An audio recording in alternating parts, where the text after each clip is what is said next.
मतलब कितना पैसा हम इक्विटी में डालें, कितना पैसा हम कमोडिटी में डालें, कितना सोना या चांदी में डालें, मतलब after you know after all your expenses, जो भी इन्वेस्टमेंट के लिए आपने अगर निकाल रखा है पोर्शन, उसको आप किस परसेंटेज में बांटेंगे?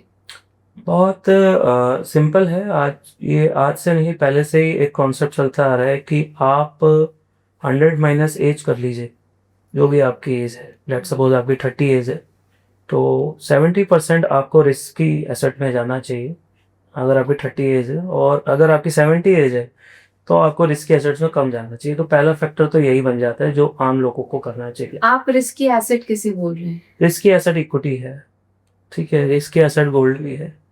और नॉन रिस्की में आ गया जो आप एफडीज करा लेते हैं या डेट्स में चले जाते हैं, डिवेंचर्स में चले जाते हैं। वो आपका थोड़ा कम रिस्क होता है उसके अंदर। तो आपको, जब आपको पता है आपकी एज ज़्यादा है, उस हिसाब से आप ज़्यादा रिस्क नहीं पिक सकते, तो आपको डेट्स वाले चीज़ों में जाना चाहिए जहाँ सिक्योर रिटर्न्स आ सके, रिकरिंग रिटर्न्स आ सके, उन पे काम करना चाहिए।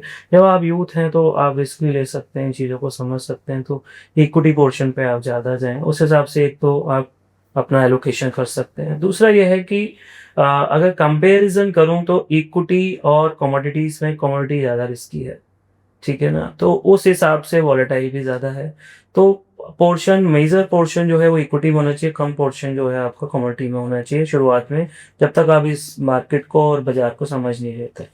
और अगर डायरेक्टली आप सोचें कि मेरे को गोल्ड सिल्वर में डालना है, तो आप सिर्फ बना के डाल सकते हैं, उसमें कोई दिक्कत नहीं है। अगर आप सिस्टमेटिकली हर महीने अपने पैसे डाल रहे हैं बचाकर, और उससे अपना एक प्लान बना लिया है जो हर महीने कट के आपको एक यूनिट्स दिला दे रहा है, तो वो बहुत बेटर है। उससे बेटर कुछ नहीं, चाहे गोल्ड में डाल लीजिए चाहे सिल्वर में डाल लीजिए।